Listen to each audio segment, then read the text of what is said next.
Chers frères et sœurs, bonsoir, bonjour. Je voudrais dans ce format continuer nos méditations sur la foi catholique. Et aujourd'hui, j'ai voulu qu'en quelques minutes, je réponde à une question. Les catholiques sont-ils des idolâtres, oui ou non? L'accusation, bien-aimés frères et sœurs, vous le savez, part d'Exode 20, verset 5. Tu n'auras pas d'autre Dieu devant ma face. Tu ne te feras pas d'image taillée, ni de représentation quelconque des choses qui sont dans les cieux, sur la terre, dans les eaux. Nos frères qui ont quitté l'Église ou qui n'ont jamais été catholiques se fondent sur ce texte et sur bien d'autres pour dire les catholiques sont des idolâtres car nous voyons dans leurs églises des statues, nous voyons dans leurs églises des idoles. C'est le nom qu'ils donnent aux statues qu'ils voient dans nos églises. Et ils disent, ils nous voient nous prosterner devant ces statues qui sont pour eux des idoles. Répondons d'abord à cette question en expliquant d'abord le texte. Exode 25 dit ceci. Tu n'auras pas d'autre Dieu devant ma face.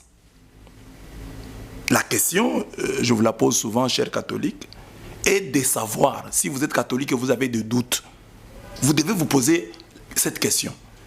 Moi qui suis catholique, que ma conscience me réponde, que mon âme me réponde. Est-ce que je viole Exode 25 qui dit « Tu n'auras pas d'autre Dieu devant ma face » car c'est le début, c'est ça l'interdiction fondamentale. L'interdiction principale, c'est de ne pas avoir d'autre Dieu devant la face de Dieu. Est-ce que vous qui êtes catholique, Marie, les saints, les anges et leurs statuts sont-ils pour vous catholiques des dieux, oui ou non? Ça c'est une question à laquelle vous-même vous devez répondre avant que les autres ne répondent à votre place.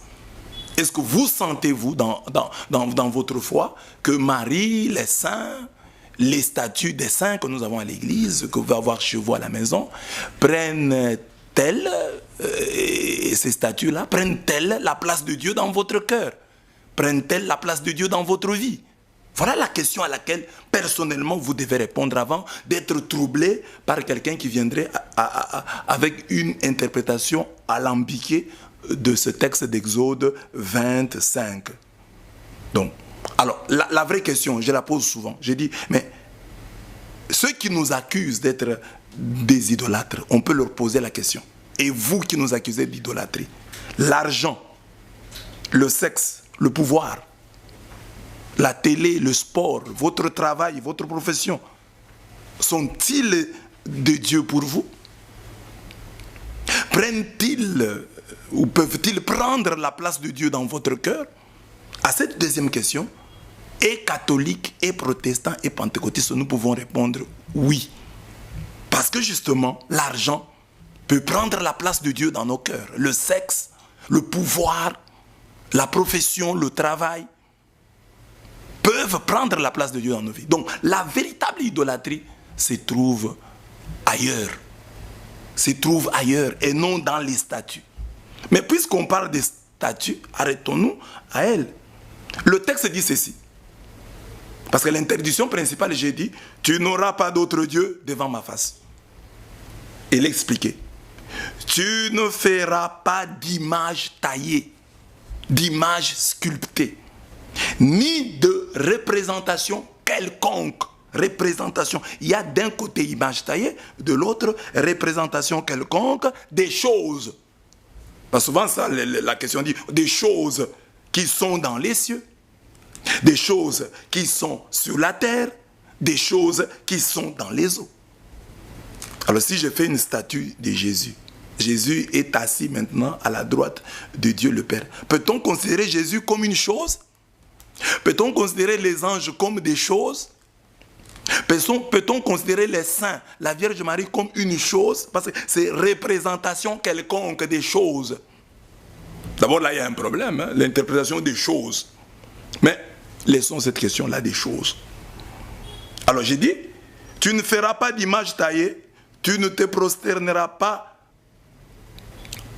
devant ces dieux, hein, devant elles, dit Louis II, devant ces images et ces choses. Mais les autres versions disent, tu ne te prosterneras pas devant ces dieux. Parce que le début c'était, tu n'auras pas d'autre Dieu devant ma face. Tu ne te prosterneras pas devant ces dieux.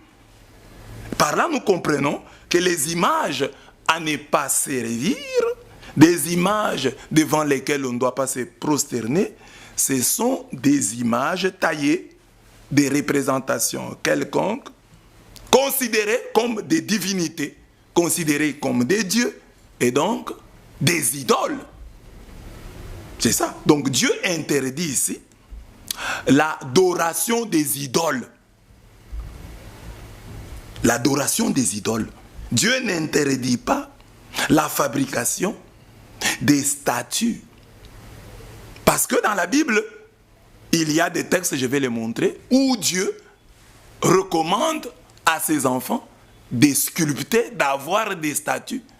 Dieu n'est donc pas contre les statues, Dieu est contre les mauvais usages que les hommes peuvent en faire. Donc, les images ne sont pas proscrites par Dieu pour ce qu'elles sont, parce qu'elles sont des images, mais pour le service auquel on les destine. Sinon, si tout le monde avait compris ou comprenait littéralement ces textes, ce serait la mort des arts plastiques. Dieu serait donc contre l'architecture, parce qu'on peut trouver des maisons qui ont la forme d'un animal, d'un objet, et même des personnes. On peut trouver, ça nous sommes dans l'architecture, on peut trouver aussi dans la sculpture. Dieu serait-il contre la sculpture? Dieu serait-il contre le monument de Lumumba? Dieu serait-il contre le monument qu'on trouve à la Fikine, à la foire internationale de Kinshasa? Dieu serait-il contre l'aigle représenté sur les temples des branhamistes? Dieu serait-il contre les jouets de nos enfants? Dieu serait-il contre les poupées? Voilà la question qu'on peut se poser. Dieu serait-il contre la peinture? Parce qu'on dit représentation quelconque. Dieu serait contre le dessin. Dessiner un poisson serait mauvais. Dessiner un aigle serait mauvais. Dieu serait-il contre la photographie? Dieu serait-il contre le cinéma? Dans tous ces cas, nous sommes en face des images, même si elles ne sont pas toutes taillées. Parce que les textes d'Exode 25 interdit et les images taillées et les représentations quelconques.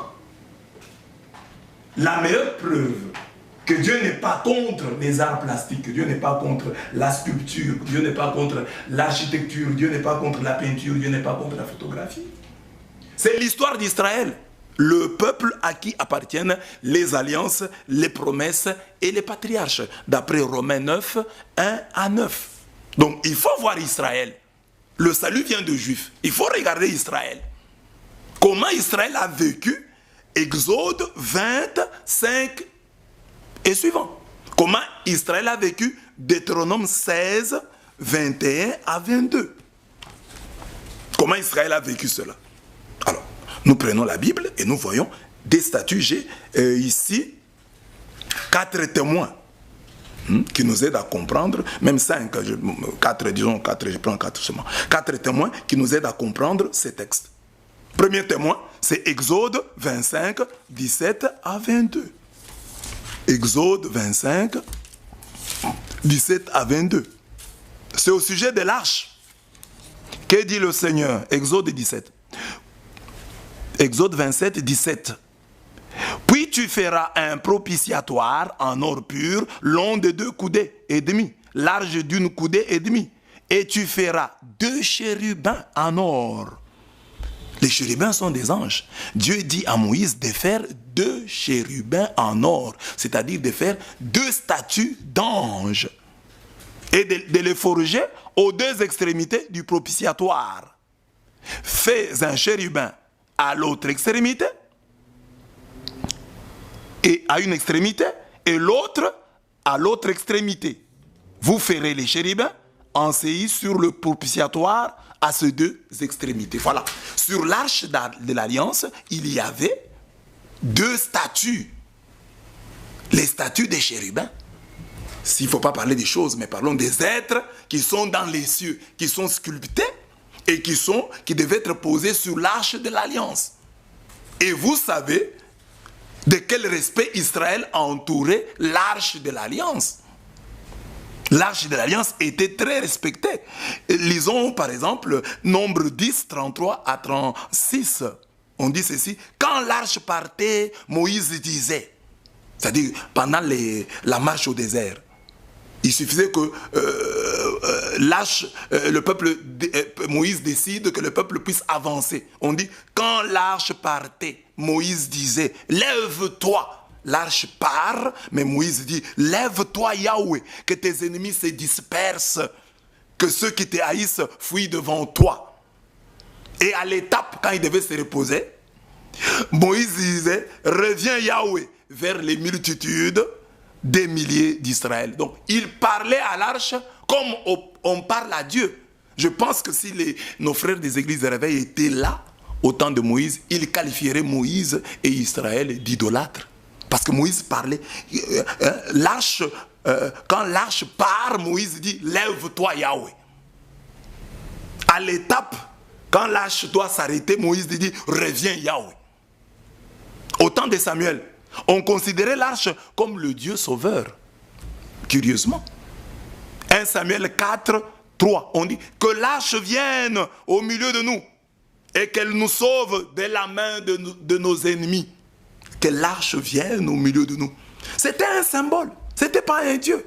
Mais c'était un symbole de la présence de Dieu au milieu de son peuple. Et le symbole de la présence de Dieu a une puissance. Parce que tout ce qui appartient à Dieu est revêtu de cette puissance divine. Nous voyons les pasteurs qui critiquent là, utiliser des mouchoirs. Bon, on ne sait pas si c'est la puissance de Dieu, mais on les voit quand même utiliser des mouchoirs. Mais ici, c'est dans la Bible. L'arche de Dieu. Le peuple dit que l'arche vienne au milieu de nous et qu'elle nous sauve de la main de nos ennemis. Et quand l'arche arriva au camp, tout Israël poussa une grande acclamation et la terre trembla. Les Philistins entendirent le bruit de l'acclamation et eurent peur. 1 Samuel 4, 5. L'arche, quand il arrive, le peuple acclame. C'était des idolâtres, parce que sur l'arche, il y avait des statues. C'est de l'idolâtrie, ça. Mais c'est dans la Bible, c'est approuvé par Dieu. Donc Dieu n'est pas contre les statues, Dieu est contre l'usage que les hommes en font. Parce que j'ai donné un exemple dans la Bible de l'arche qui était un coffret sur lequel il y avait 2 anges sculptés en or. Et cette arche était entourée d'un respect, d'un grand respect par le peuple de l'Alliance, le peuple d'Israël, à qui appartiennent les alliances, les promesses et les patriarches. Quand l'arche arrive au camp, tout Israël pousse une grande acclamation. Quand l'arche est prise, c'est très grave. Ayant appris la nouvelle, le prêtre Élie tomba de son siège à la renverse. Sa nuque se brisa et il mourut. Il meurt parce qu'on a enlevé l'arche, on a pris l'arche. Élie était-il idolâtre? Il meurt, il tombe, il meurt. Parce que on a enlevé, on a pris l'arche. C'est dans la Bible, mes bien-aimés. 1 Samuel 4, 19. Et c'est là qu'on parle de l'Ikabod. Parce qu'on a pris l'arche. C'est comme si l'Israélien disait qu'on nous frappe, nous l'acceptons. Qu'on nous tue, nous pouvons l'accepter. Mais qu'on prenne l'arche, non, là c'est fini. La gloire n'est plus en Israël. La gloire a été bannie d'Israël. Si nos ennemis peuvent nous battre, nous tuer et nous arracher l'arche. Car le prêtre Élie tombe à la renverse et se brise la nuque juste quand il apprend qu'on a pris l'arche. Quand on lui dit, mais tes enfants sont morts, il était encore debout. Quand on lui dit, on a pris l'arche, il est tombé, il est mort. On ne blague pas avec l'arche de Dieu. Tout ce qui est consacré à Dieu doit être pris au sérieux. Même si la Bible, même si les images et les statues de notre Seigneur, les statues de la Vierge Marie, notre mère, les statues des saints, le chapelet, ne sont pas des divinités. Ils doivent néanmoins être entourés d'un grand respect. Et c'est ce grand respect que nous, catholiques, nous appelons la vénération. Comme quelqu'un ne peut pas accepter qu'on déchire le drapeau de son pays, qu'on le brûle. À moins qu'il soit contre le pays. Mais quelqu'un qui aime son pays ne voudra pas, n'acceptera pas que le drapeau de son pays soit brûlé. Quelqu'un qui aime sa mère n'acceptera pas que la photo de sa maman soit déchirée, qu'elle soit brûlée, qu'elle soit piétinée. On l'entoure d'un grand respect. C'est une photo, ce n'est pas ma mère, mais c'est la photo de ma mère. Mais elle doit être respectée. Je la garde jalousement. Si je n'ai qu'une photo de ma mère, je dois la garder jalousement. Même si c'est juste une représentation. Parce que toutes les photos les photos peuvent être réussies, mais il y a des photos qui ne sont pas de bonne qualité. Mais même alors, si c'est l'unique, nous les gardons. Parce que les gens peuvent poser la question, mais est-ce que vous êtes sûr que la femme qui est là, c'est la Vierge? Non, non, c'est la représentation de la Vierge Marie. Le monsieur qui est là, est-ce que c'est Jésus? C'est la représentation de Jésus. Et parfois, je ris dans ma barbe quand je vois des gens dire, voilà, cette photo-là, ce n'est pas la photo de Jésus. Alors, j'entends un prophète, un pasteur dire qu'il a rêvé Jésus. Alors, il a vu dans le songe Jésus. Comment il a su que c'était Jésus? Il était comment le Jésus du songe? Lorsque vous suivez, vous trouverez que le Jésus du songe là est proche du Jésus de nos représentations de chaque jour. Voilà. David dansait devant l'arche. 1 Samuel 6, 1 à 23. Il disait à Michal qui se moquait de sa danse, c'est devant Yahweh qui m'a choisi de préférence à ton père que je danse. Alors que Michal disait qu'il dansait devant ses serviteurs. Lui dit non, non, je ne danse pas devant l'arche. Je danse devant l'Éternel. Je danse devant Yahweh. Donc, vous voyez, l'arche est entourée d'un grand respect. Ce grand respect, nous l'appelons vénération. Donc, catholique, si quelqu'un te dit tu es idolâtre, prends seulement Exode 25, 17 à 22 et dis à celui qui te dit de t'expliquer pourquoi est-ce que Dieu a dit qu'on mette sur l'arche, ce coffret, l'arche de l'Alliance, qu'on mette 2 statues d'or et qu'on entoure l'arche de tous les respects dont j'ai parlé à travers le livre de Nombres, à travers les livres de Samuel, 1 Samuel 4, 1 Samuel et 2 Samuel 6. 2 Samuel 6, prenez tout le texte, ça vous verrez. Et Uza, qui a touché à l'arche, sans en avoir les prérogatives, il a été frappé, il est mort. Parce qu'il voulait toucher l'arche. Il avait l'impression que l'arche allait tomber. Il a touché à l'arche, on l'a tué. Si l'arche n'était qu'un simple objet, que c'était rien du tout. Voilà. Et vous savez ce qui est arrivé au temple de Dagon. Dagon qui était le Dieu est tombé devant le symbole de Dieu, les symboles de la présence de Dieu. Et ce texte-là, dans les églises, on prêche dessus, on dit la puissance de Dieu. Mais c'est l'arche. L'arche qui a été mise à côté du Dieu Dagon. Et l'arche a écroulé Dagon.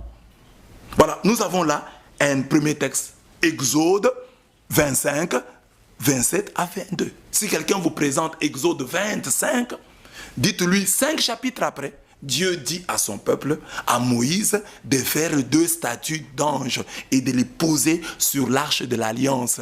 Arche qu'Israël entourera d'un respect tout particulier. Premier témoin. Deuxième témoin, c'est les serpents d'airain. C'est dans la Bible. Nous sommes en Nombre 21, 1 à 9. Texte connu par tout le monde, de tout le monde. Si Dieu était contre les arts plastiques, Israël n'aurait jamais vécu l'épisode du serpent d'airain, du serpent de bronze. Ce jour-là, Dieu qui avait interdit les statues, en Exode 20, verset 5, plaça le salut de son peuple dans la contemplation d'une statue. Et quelle statue? La statue d'un serpent. Ce jour-là, pour être sauvé, Dieu pouvait dire, tout celui qui sera mordu par les serpents, qu'il crie Alléluia, qu'il dise Amen, et il sera sauvé. Dieu n'a pas dit ça. Il dit, tout celui qui sera mordu doit regarder le serpent de bronze que Moïse a exposé sur le poteau. C'était un type, une représentation, déjà une préfiguration de la croix du Seigneur. Mais il y avait là un symbole physique, une sculpture, un objet, un animal, et pas n'importe lequel, le serpent, qui est le symbole de Satan. Ce jour-là, il fallait regarder. Les serpents vous mordent, vous regardez l'autre serpent, serpent contre serpent. Vous regardez l'autre serpent et vous avez la vie sauve. Il fallait le regarder. Tu ne regardes pas, tu meurs. Tu regardes, tu vis. C'était le symbole de la croix du Christ. Mais regardez, Dieu a mis le salut ce jour-là dans les un serpent. Alors, quand vous dites Exode 20, vous comprenez que non, vous lisez mal les Écritures. Parce que Exode 20 interdit bien sûr les statues. Quelles statues? Les statues qui deviennent des divinités. Des statues qui deviennent des dieux.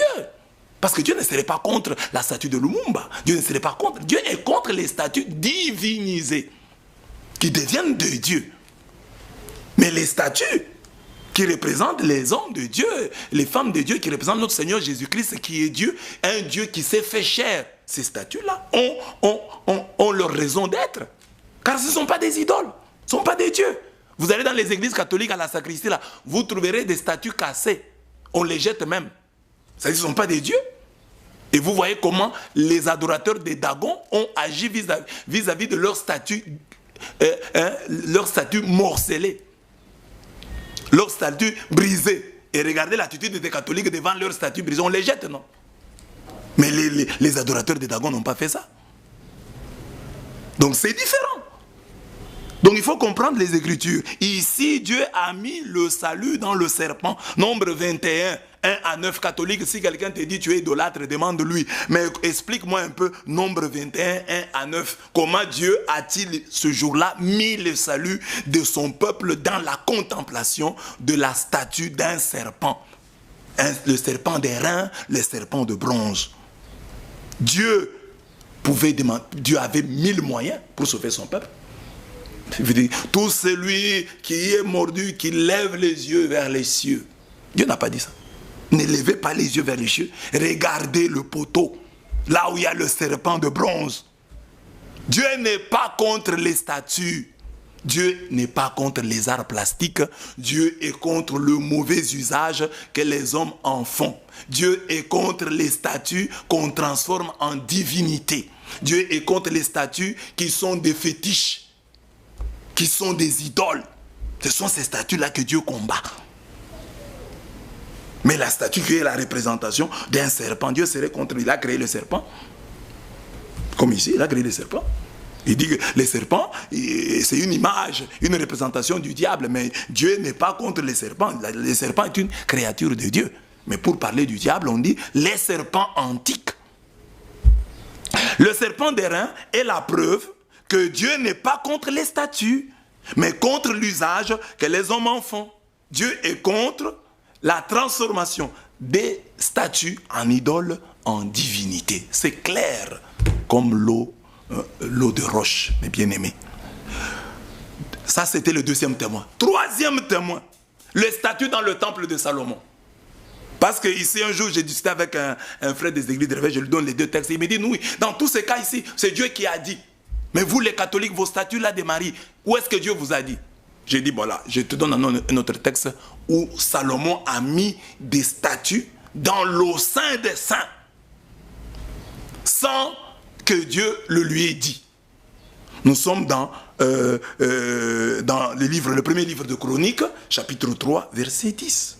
On dit que Salomon, dans le Saint des Saints a placé 2 statues, 2 chérubins.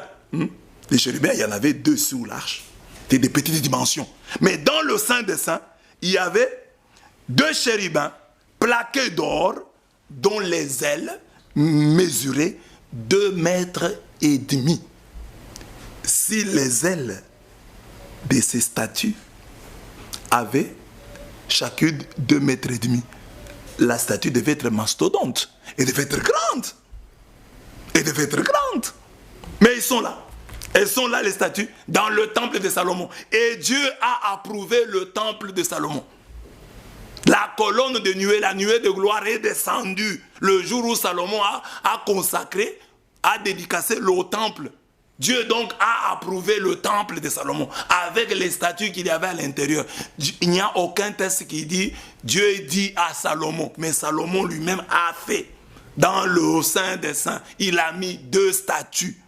Mais nos frères ont des problèmes parce que quand ils lisent le texte, ils trouvent que Salomon a mis 2 chérubins. Alors, si quelqu'un n'est pas attentif à penser chérubins, c'est quoi? Il y passe vite. Il ne sait pas que chérubins, là, les chérubins, là, d'or, ce sont des statues. Alors, il ne sait pas. Alors, on le trompe dans l'église catholique. Il y a des statues. Alors, on quitte l'église catholique parce qu'il y a des statues. Mais au temple construit par Salomon, approuvé par Dieu, la nuée de gloire est descendue. Dans ce temple-là, même sous les murs, il y avait des dessins, des bœufs. On avait dessiné des vaches dans le temple de Salomon.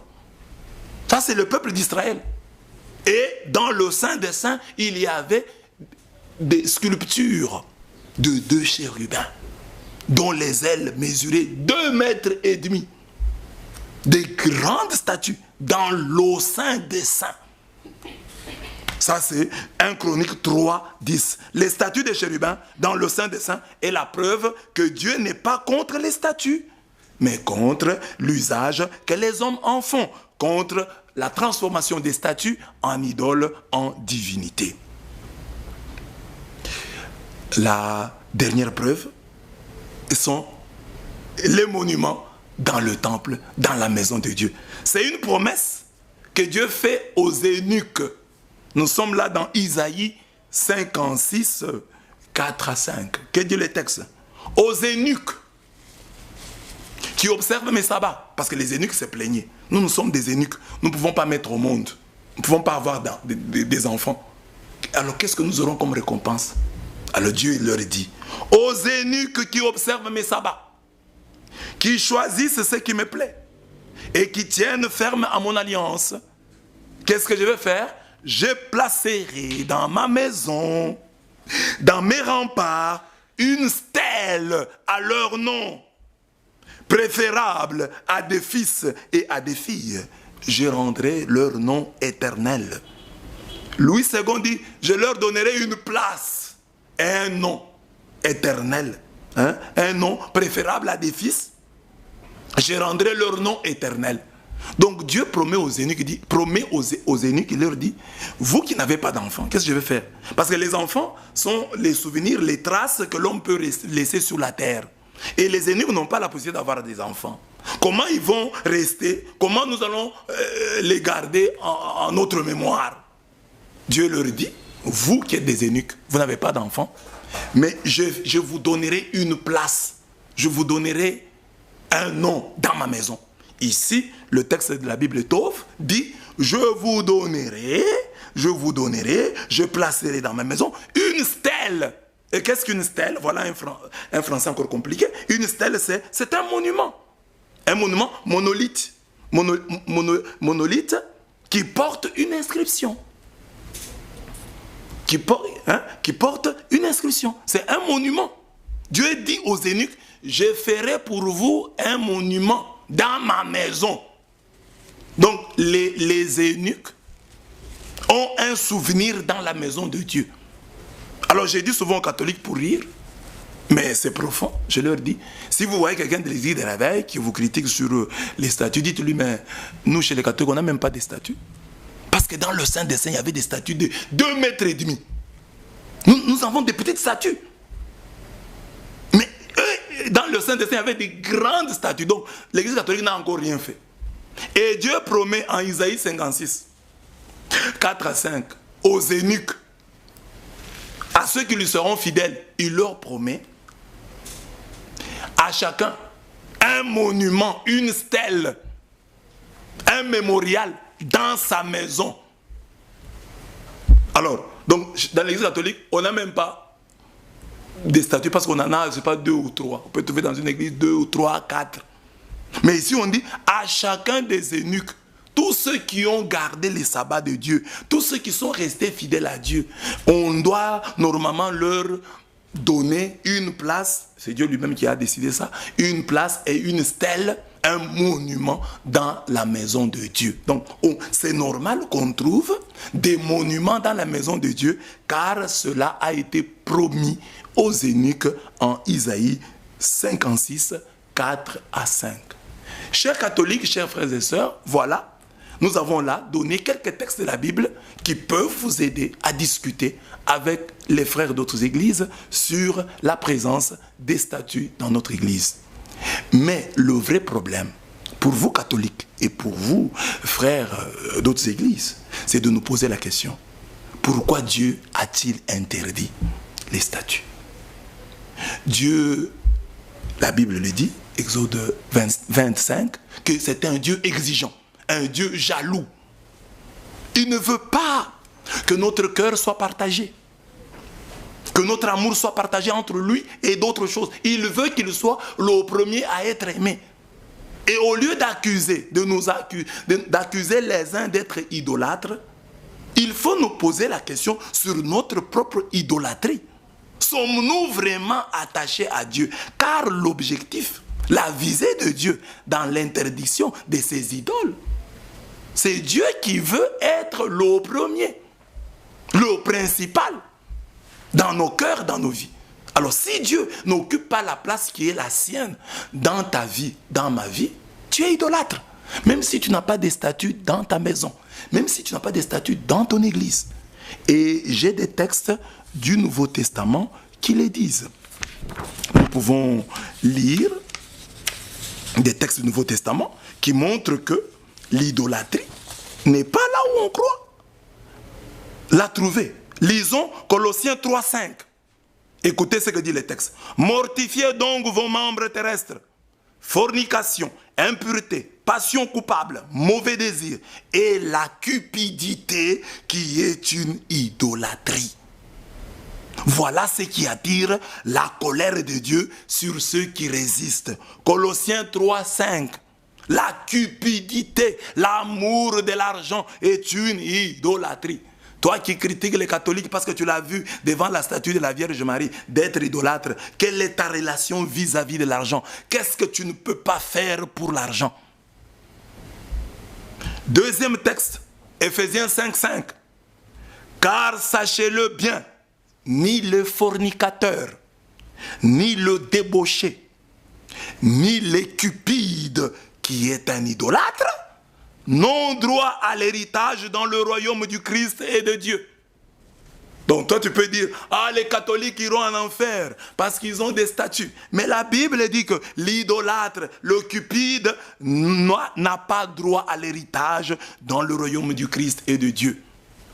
Catholiques, rentrons en nous-mêmes, que l'accusation de l'idolâtrie, nous ne puissions pas nous arrêter seulement aux images, mais interrogeons-nous pour dire, au-delà des images, parce que les statues n'ont pas de problème. Mais il y a des vraies statues. L'argent, le sexe, le pouvoir, l'honneur, la gloire. Ce sont des dieux que nous adorons et nous ne sommes pas conscients.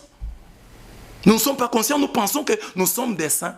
Alors qu'on peut trouver un homme qui se dit homme de Dieu, qui aime tellement la gloire, qui aime tellement l'argent, qui aime tellement le pouvoir, et il ne se pose pas de questions, il ne se remet pas en question sur ce point-là, mais il va seulement remettre en question la présence d'une statue, parfois qui peut être dans cette église-là, pour une statue déjà pleine de poussière, abandonnée. Et ça le préoccupe plus que la cupidité fraîche qui l'habite et qui le domine. Bien-aimés dans le Seigneur, voilà la petite méditation que nous avions voulu faire sur l'idolâtrie. Donc, catholiques, vous avez des armes pour vous défendre, mais vous avez aussi une interpellation pour vous convertir. Amen.